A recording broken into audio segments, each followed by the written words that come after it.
So for those that are new, we have weekly training classes covering different topics, which can be found at acumaticaengineering.com/acumatica-training.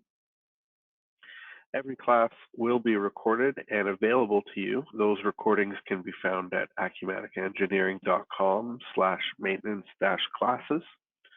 You'll see on the right side over here, today we're talking about adding and maintaining employee information. Next week, we'll have a session on accounts receivable review.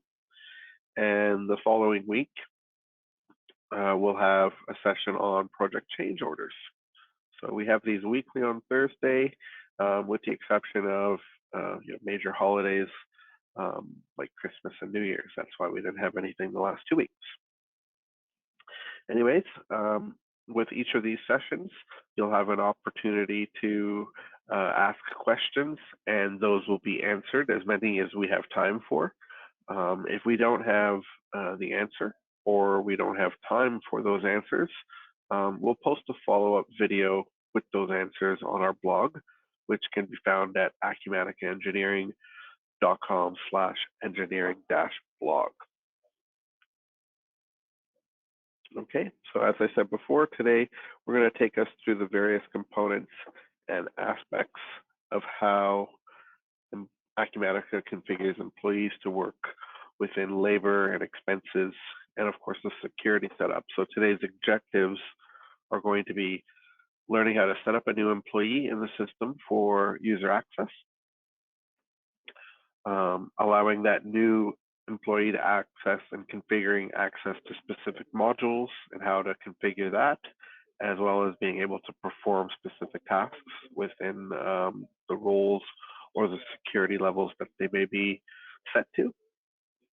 And then we're going to look at establishing a cost and a billing rate for the new employee's billable hours that could be used against projects.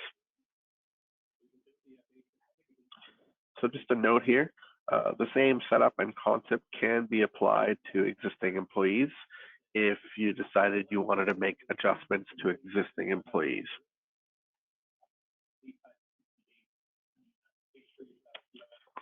Okay, and let's move on. So the agenda today, we're going to go through adding a new employee labor item, adding a new employee,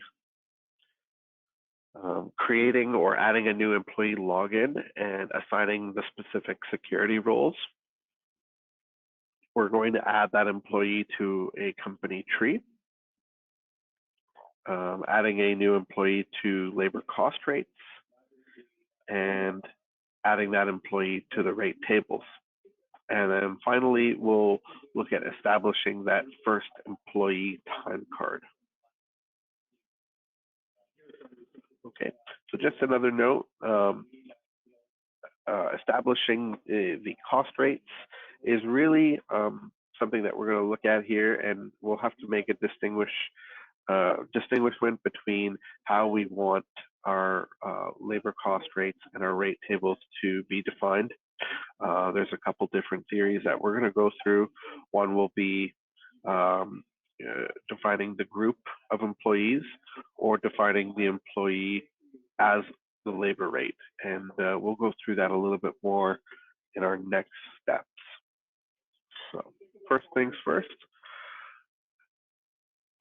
an employee labor item. So a labor item in Acumatica is used to account for labor hours worked on a project task. Okay. When an employee is the recording unit rather than a position, the employee becomes the labor item. So in this particular case, we've got an example where John Doe is the employee, or we can even use myself, Dean Jamal is the employee, and I'm recording myself as an individual and the labor that I apply to projects, rather than being a part of a group or a position. So key here is that these labor items are then used for the project cost budgets, and then labor hours are aggregated by task and item. So this information can be found in inventory profiles, and it's represented as a non-stock item. So there are three different ways that we can add new labor items. So we can copy an existing labor item and paste it as a new one with a new description and a new name. We can create it from scratch, which is easy and is useful if we wanted to just do maybe one that's brand new. And then we have import scenarios, which are reviewed in another training class, where we can import a number of different non-stock items. Okay. So let's switch over to Acumatica and have a look. I've got my demo company set up here. All right. So we're going to head over to inventory. We're going to Jamal, and we got profiles, non-stock items.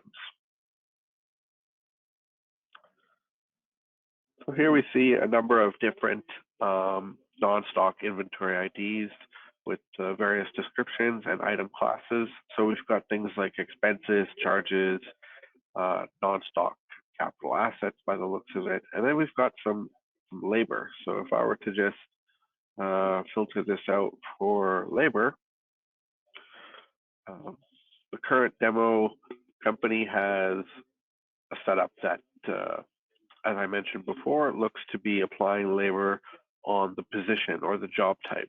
So, there can be a number of different construction laborers. There can be a number of different sales laborers or project managers.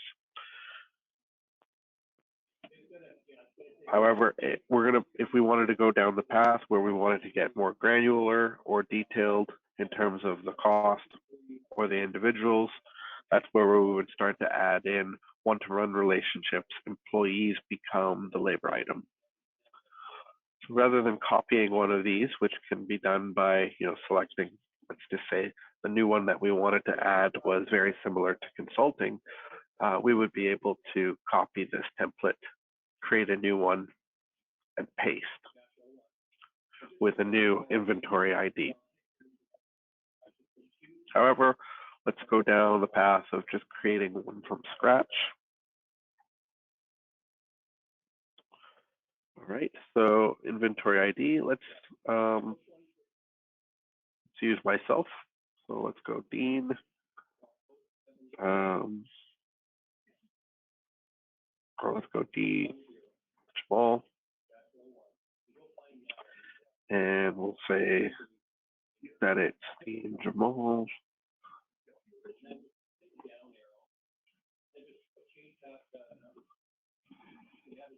Okay.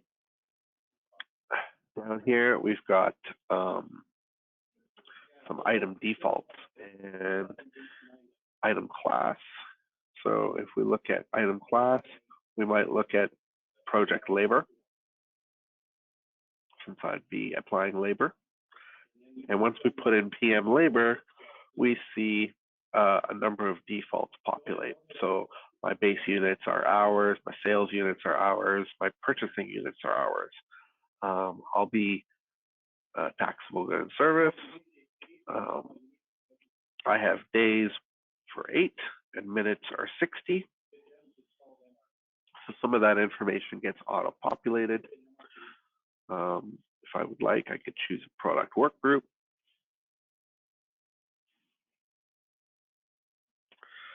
And I could choose a product manager if I'd like.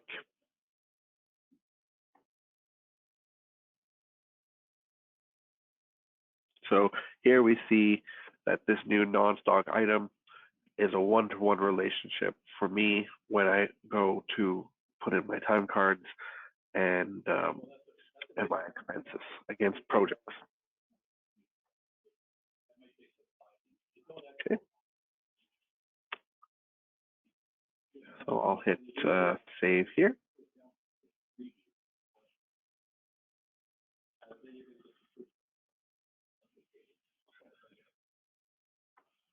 So that's our first step, creating a new employee-based labor item. Base unit is not the smallest. That's fine. We still do track by minute, so that's an okay error.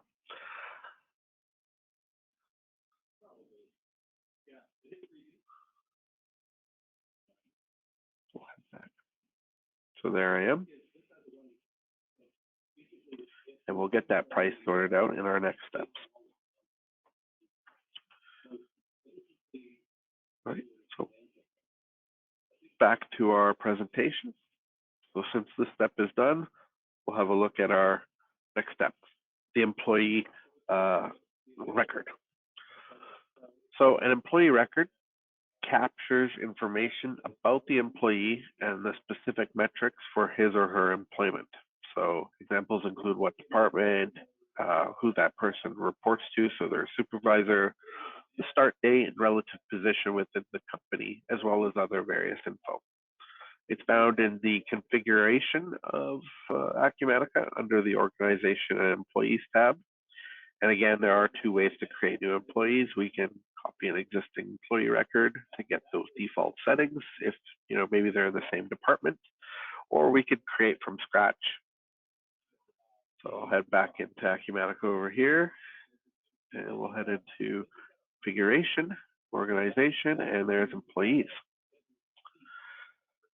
So again, the copy and paste would work really well if, let's say I was in the finance department and I was taking on a position that was similar to Maxwell Baker. I could go into his settings and use that copy and paste function, and it would bring in a whole bunch of these settings that would be the same.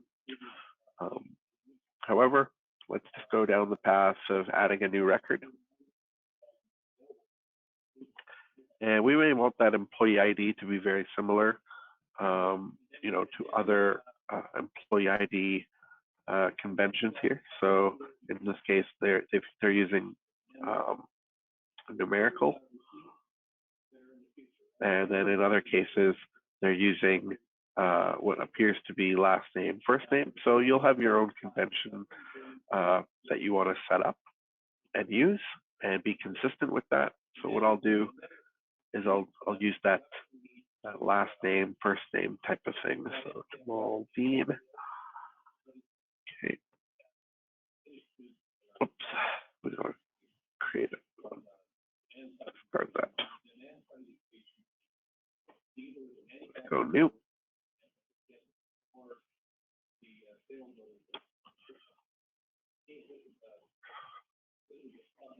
Okay. So title, we'll just put in some of this info. And we'll see that the country is needed.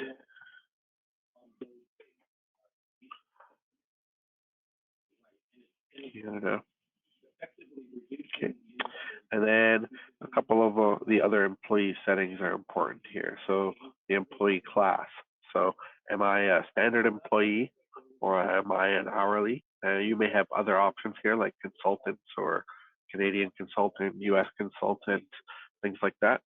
So I'll just put in employee standard as an option. And I'll put myself in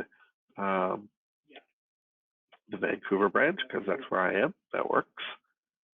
And the department, let's put myself in, we can put myself in finance, or I could be part of the admin team. Whatever department you choose, that's probably going to dictate, the sub account that's used for expenses or revenues. Okay. And so once we've selected some of this information here, we'll see that the GL accounts get populated with defaults.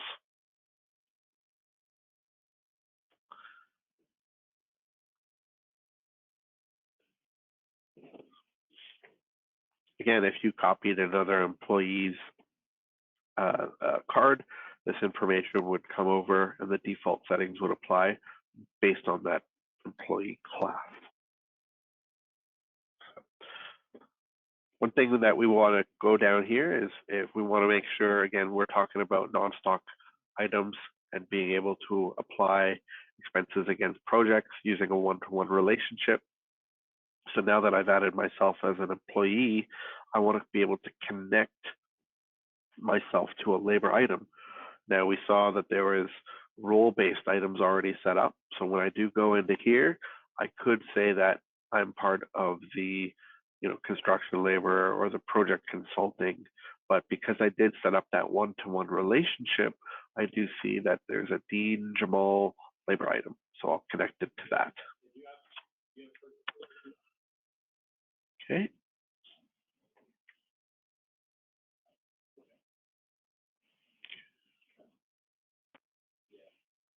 Okay.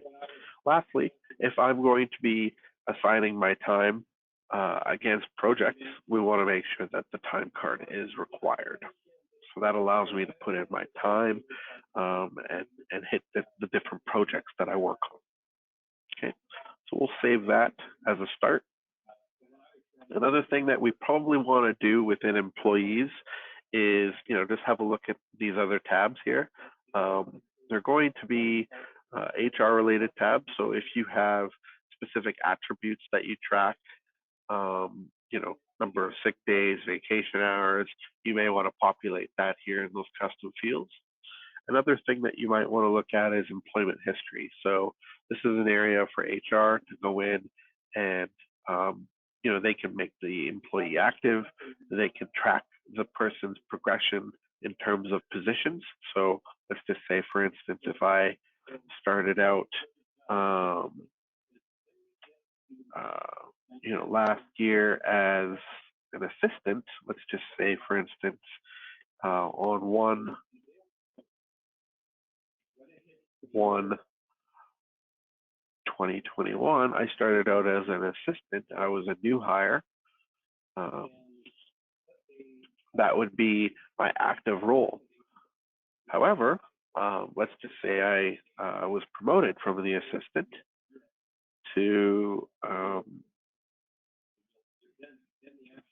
to an accountant on 1/1, let's just say 06/01/2022. So 6 months ago, and I was promoted. And so this ended on 05/30/2022. And it's not a termination, but now this is inactive and this is active. Oops, sorry. This is active. So we see there's a progression here. It's really an HR thing, but it allows you to track the positions and the start dates for HR purposes, as well as maybe some reporting purposes, dashboards and whatnot. Okay. So that kind of summarizes employee setup. And as we progress through the rest, we'll see how the other tabs populate. So if we were to open this again, right now I've got no company tree info and I have no user info because my user is not created yet for my login. So that brings us to the next step. Head back to our agenda.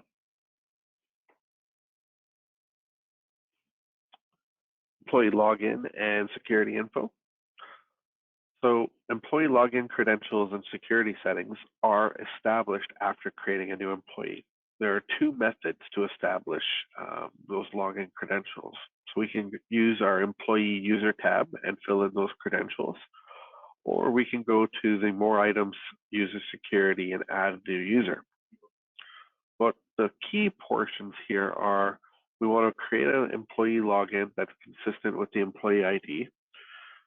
We might want to use a company default password for all new employees, and we want to force those passwords to change on the initial login. So once an employee is activated with a login, they can be assigned security roles within employee and then user info.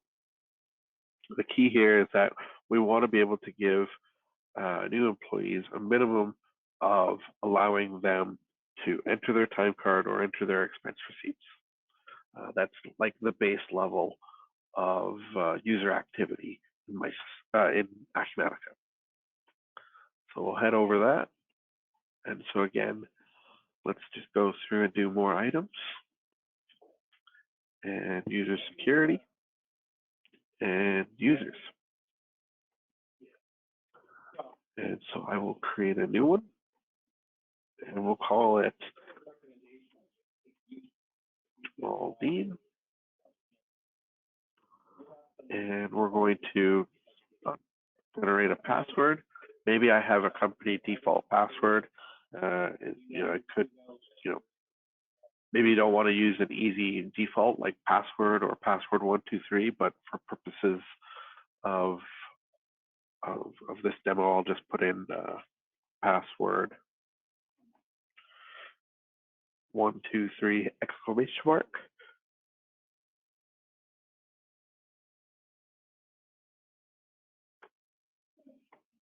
Okay.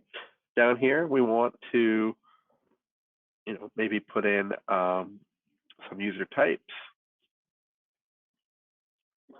Put in the name and the email.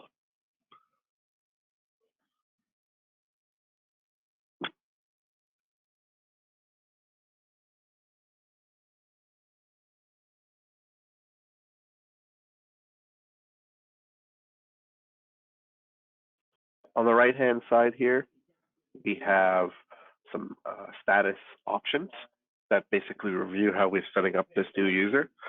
So we want to allow things like the password to be recovered and password changes. We may or may not want to set an IT policy that forces the password to expire and be changed every 3 or 6 months. And then because this is a new user, we may want to force user to change password on the next login.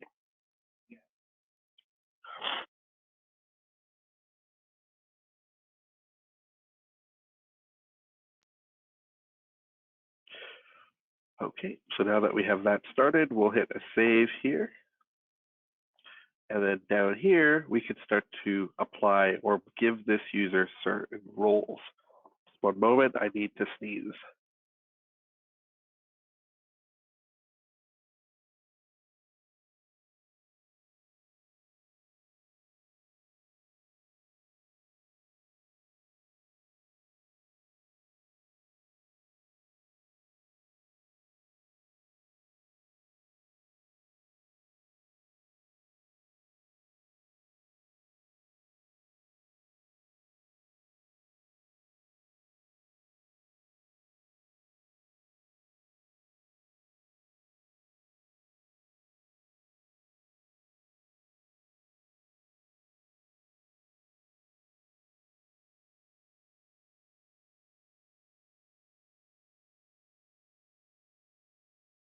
Sorry about that. Where were we? Roles. So now that we've selected user type, there may have been some default selections down here, but some of the basic roles that we want to ensure to apply to new users, again, going back to that premise that we want users to, at a minimum, be able to enter time card and expenses and log in to Acumatica, we want to put in internal user and internal employee as the basics. From there, we can start to apply different roles. So here it looks like we've got branch, product company role, but perhaps because I'm an accountant now, that was the role that we applied to myself. Maybe I have AP and AR functionality. So if I'm an admin instead of a clerk, then I have access to AP functions and settings and AR functions and settings. If I'm not an admin, maybe I'm just a clerk and I only have access, to the basic functions of those roles. So what we'll do is we'll say that I'm an admin because why not? And then maybe I also have a higher level of access, and so that I could look at FA functions. And then we'll hit save.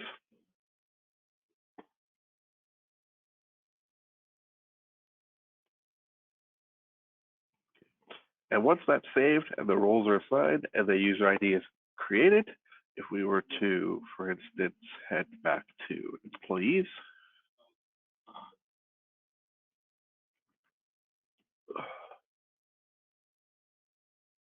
and we look up Dean, and we head over to user info. Oops. Let me refresh that.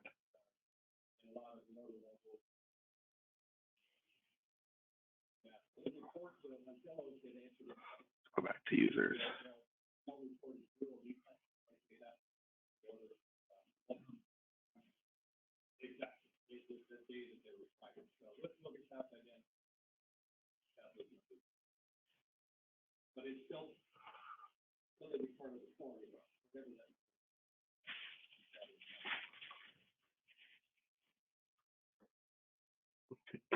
Excuse me, I have to sneeze again.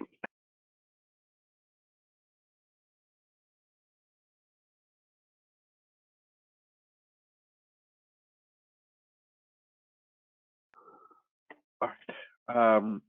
Heading back to users, one thing that we did forget was to apply a linked entity. And so we'll see that that linked entity goes back to that employee that I created previously. So we'll select that there.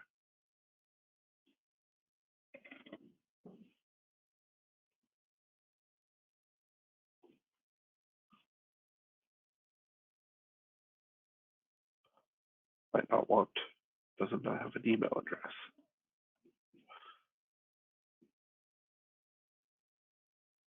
Oops.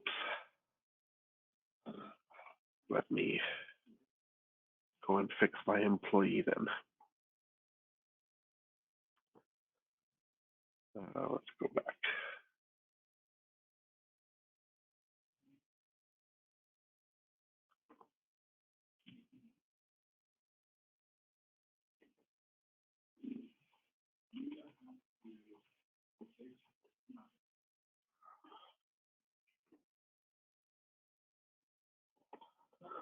And then we'll go to users.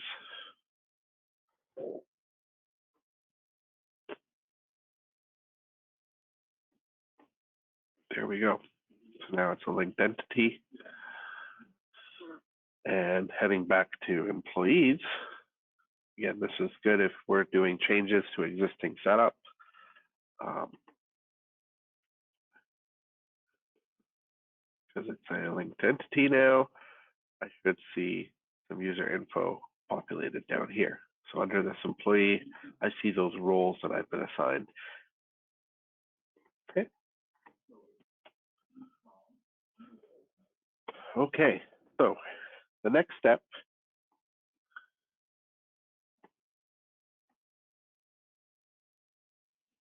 is to look at the company tree.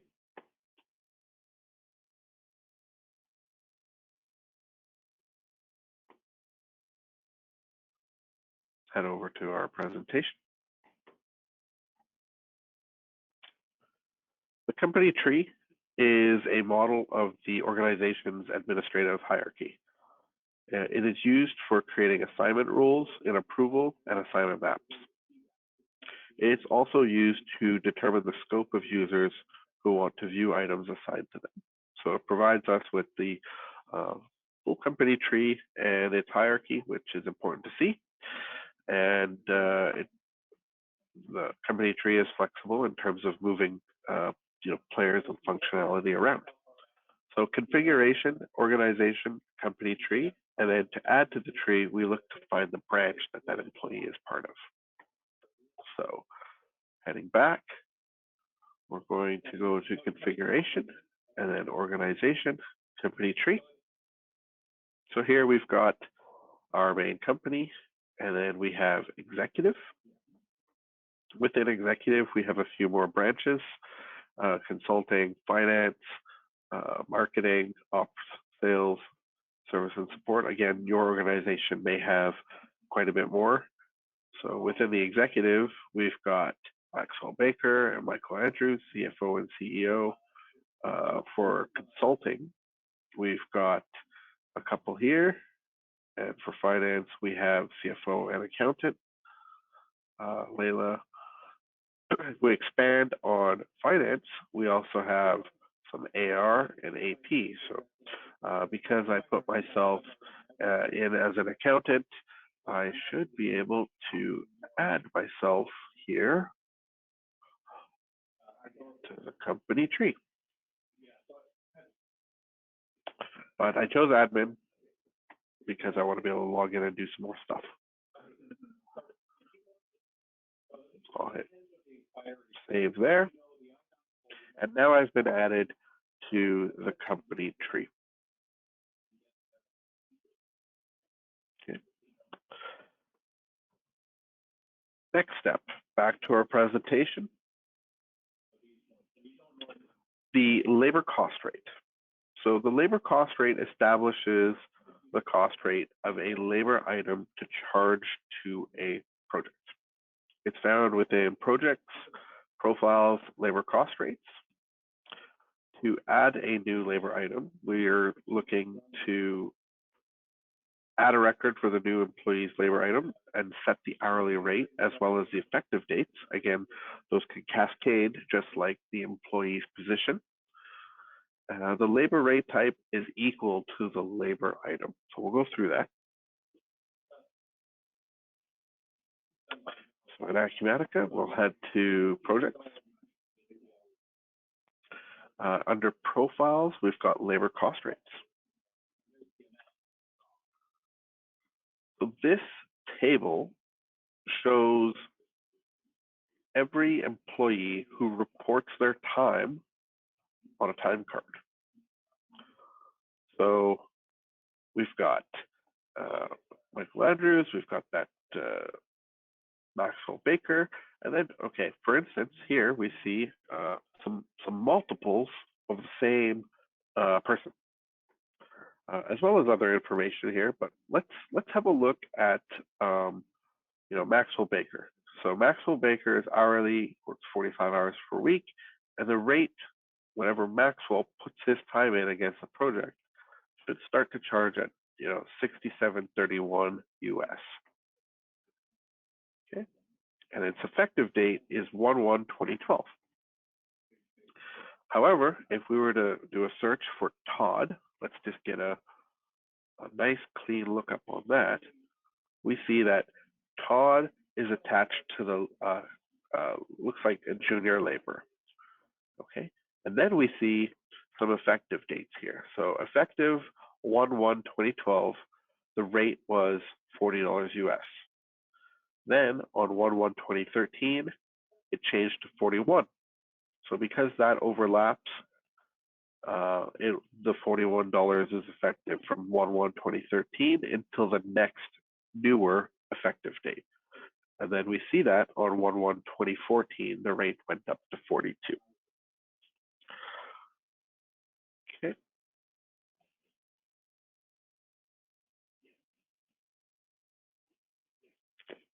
So to add to this table, we want to add, well, we didn't want to add Todd, so we'll close that out and we'll take that out. And now we should be able to just add, let's say I'm an employee, and it's going to be employee being Jamal, hourly, and I work 40 hours a week. And my rate is $59.65. And we can make that effective today, or we can make it effective based on when I was promoted to an accountant. So 06/01/2022. If I was also an employee with a rate prior to that, I might have something like this.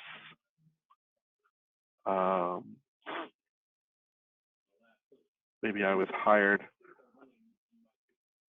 1/1/2020, and my rate when I was just an assistant was only $47.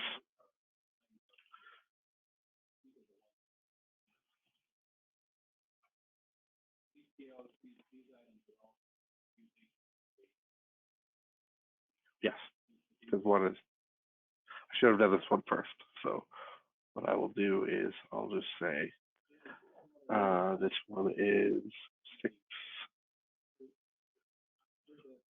6/2/2022, and I'll push this one backwards. 1/1/2020, and I'll say, oops.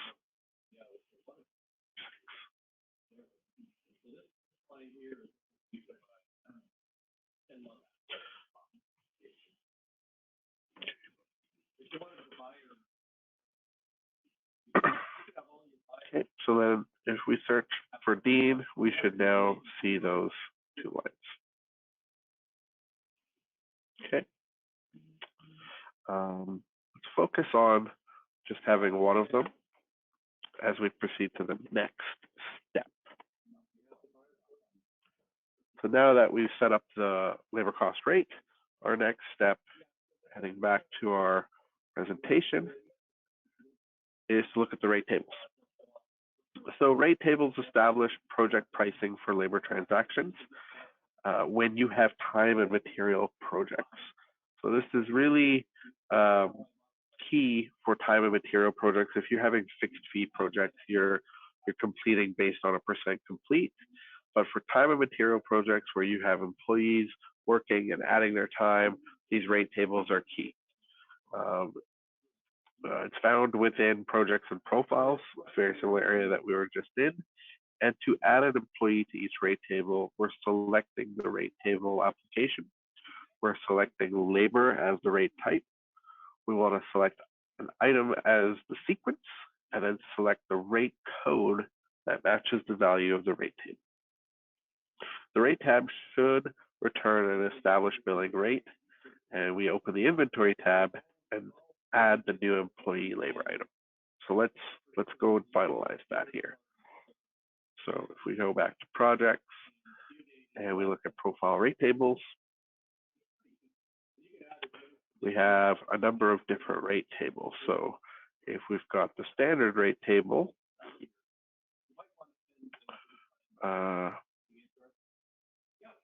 we have a burden rate and we have different sequence.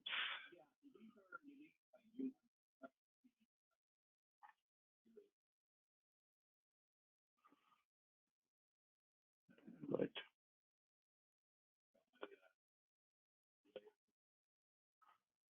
But if we were to go to projects and go rate tables, this is where we can, these are our rate tables. These are our rate types.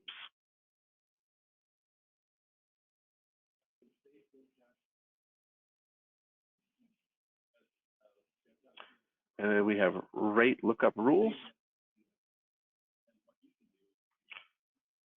So if we were to standard and labor category,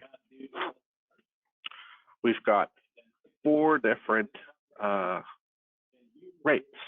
So we see that we've got project managers, we've got senior consultants, we've got junior consultants, and we've got project support. So whenever someone applies labor as a project manager, it's going to use that project manager labor category. These are the 4 different labor items that can be applied to this standard rate table. So in this case, because we're going to add a new labor, we can populate it with a new series, and we'll call this sequence 800, and we'll say, Dean Jamal is the description, and we're going to say it's an inventory item. And we will save that. And then we can say, let's take a look at the rates. So Dean Jamal is now a new sequence, and the rate code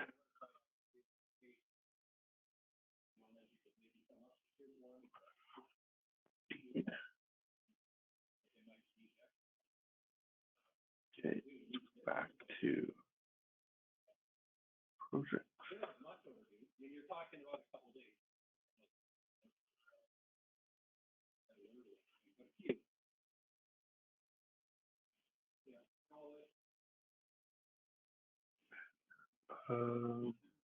Oops. Rate code.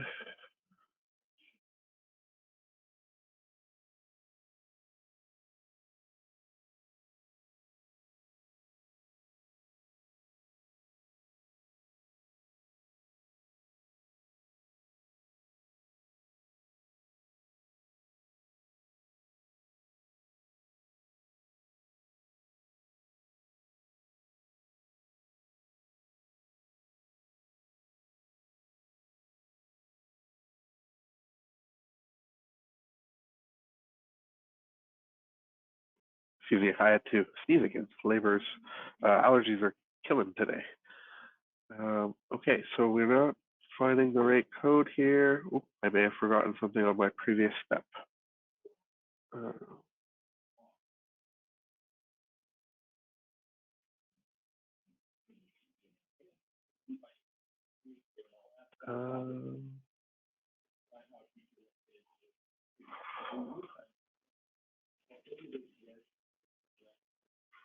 So we can put in inventory ID here.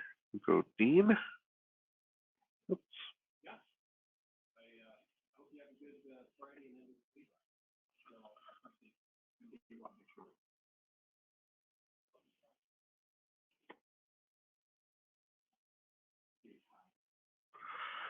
Add a new series called crypto. So here we go. Start date 1/01/01/20. What was it? 06/01/2022. We'll leave the end date unpopulated, and we'll go 60.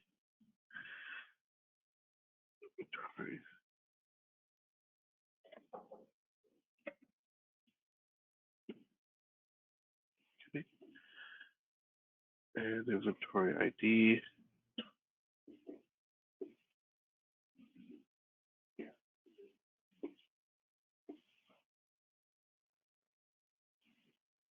It's not behaving. We may need to put in a rate code.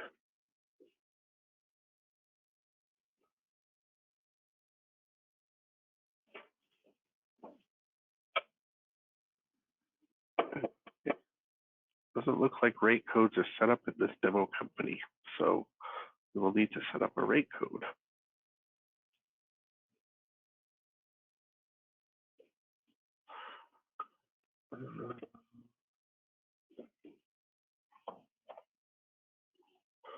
Let's go look up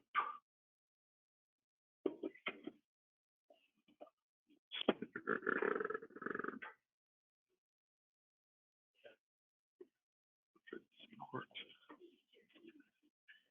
Okay, so we will need to go back to lookup rules,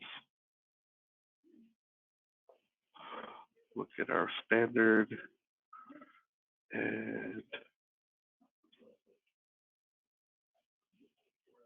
category, and we've got 800 as the labor rate code, view rate for project, standard.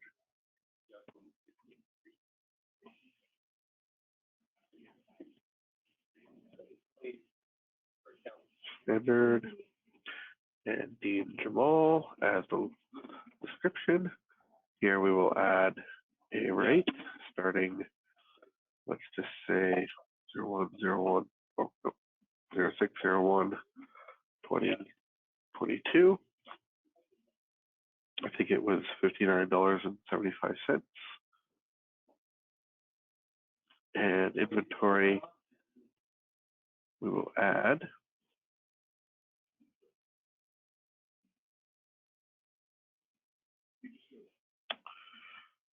here. We should be able to find our non-inventory IDs. So let's try that again.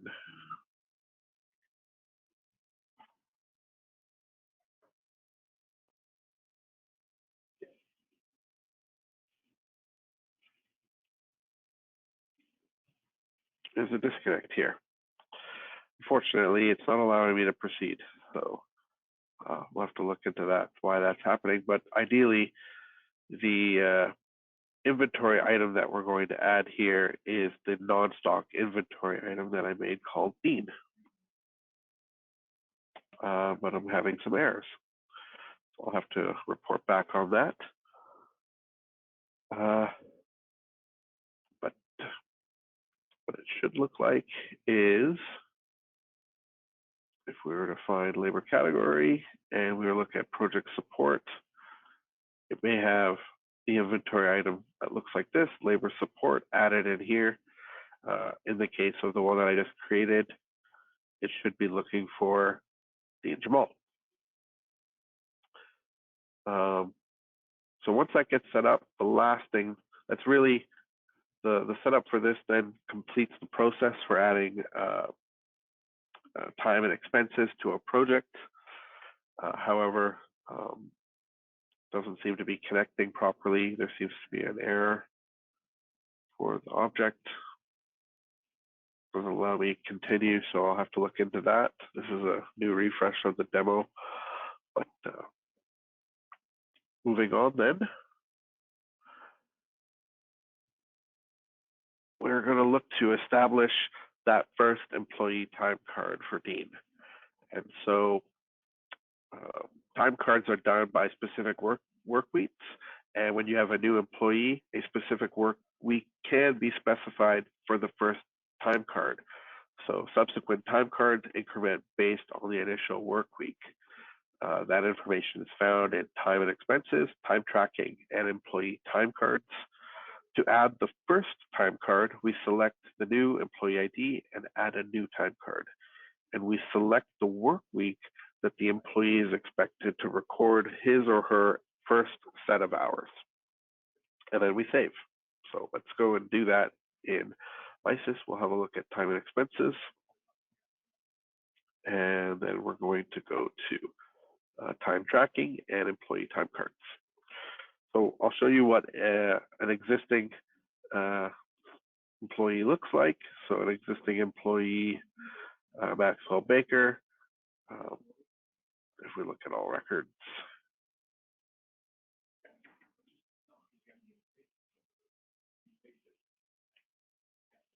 okay. So if we were to go to start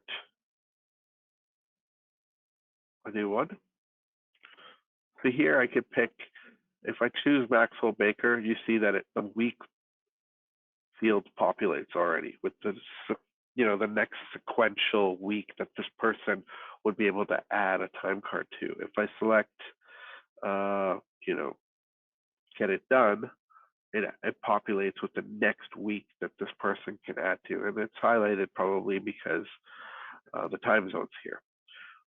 But if I were to find employee Dean, I don't have a time card yet. And so the first week allows me to populate the initial. And so if I started,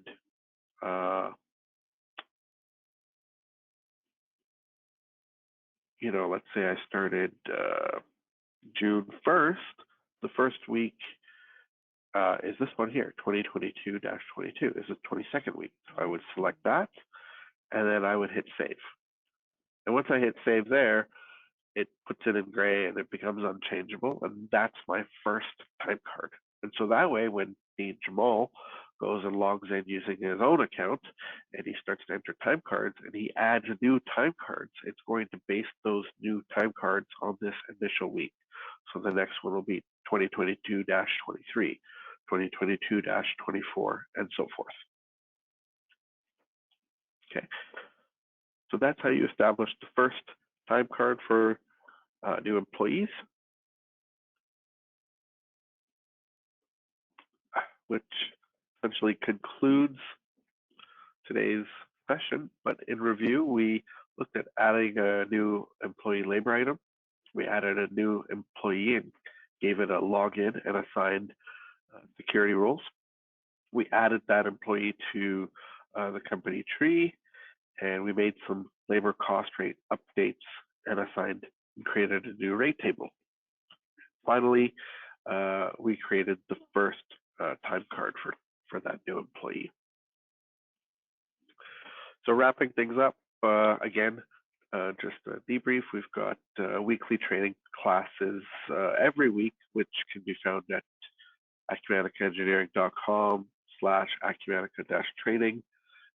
Following up next week with AR review, and the week after that with project change orders.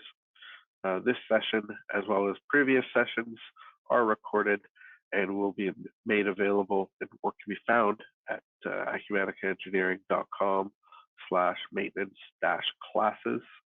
I'll have a look and see if there are any questions in the question box, and it doesn't look like there are. So again, thanks for watching the video, and hope you have a good week.